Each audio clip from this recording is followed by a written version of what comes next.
Hi, I'm Leslie Meredith with Breakbulk Events and Media, and I'm here at Breakbulk Europe in Antwerp in our studios with our keynote speaker for day one, Anna Stanič, who had a really interesting topic, was Brexit, Trump, and trade, Yes. right, and how that all works together. So welcome, Anna. Thank you. Good. Well, can you give us maybe the high notes of your presentation this morning for those who were not able to be with us? Well, I was basically explaining that Trump and Brexit are really the symptoms of an underlying change that's on its way. And that is a change driven primarily by concerns of people across the globe about the lack of representations in institutions, whether it's at national or international level, but also a rise of global inequality. So these things are actually moving us to, and obviously a move to a multipolar world. So we are in a process of transition, and that transition can be chaotic. It's looking like it is going to be because of Brexit and Trump and the ideas, but it's also very important that businesses recognize that we are in a situation of change, rather than think that we are somehow going to preserve the status quo. So my main sort of message was, we are not going to have the status quo stay with us. Right. So let's not count on that, right? Okay. Now I think we understand that some, at least with the Brexit issues, won't be finalized in the very near term.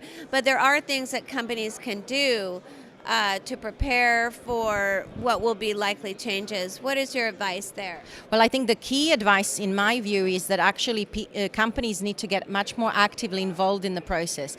So whereas in the past, we were mainly recipients of law and recipients of legislation from governments, and then businesses commented on them, participated in that kind of a process. That here, because we are in uncharted waters and the governments don't even know what the rules are going to be, businesses actually have to be involved in coming up with the proposals.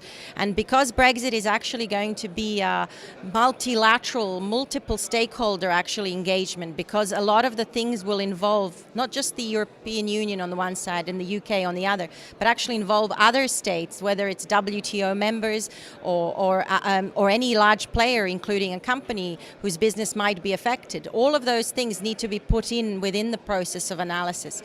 And that's not something that the government can do on its own. So active participation is key. And so just from the point of view of Brexit, but if we look at it from a more global point of view and the potential effects of Trump that might have, again, it is again something that requires active participation, so that the repercussions or ramifications of actions are understood, because they are not. So you can't be passive.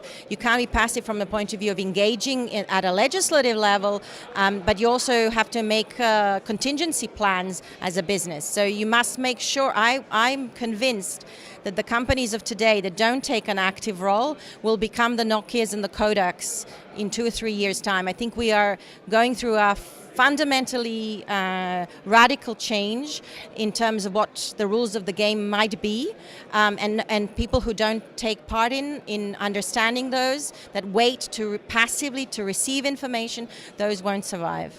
All right. So specifically, for instance, for the companies that are located throughout these halls, what should they be doing?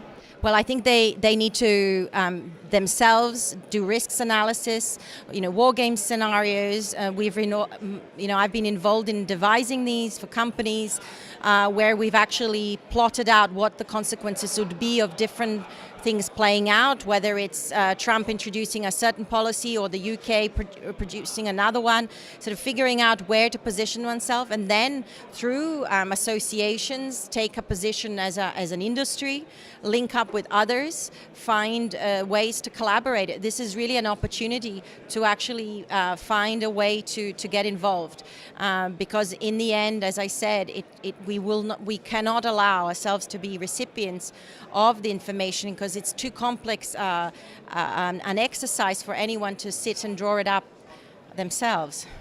All right. Well, it sounds like a good opportunity. That's great advice, and thank you so much for sharing that with us. Thank you.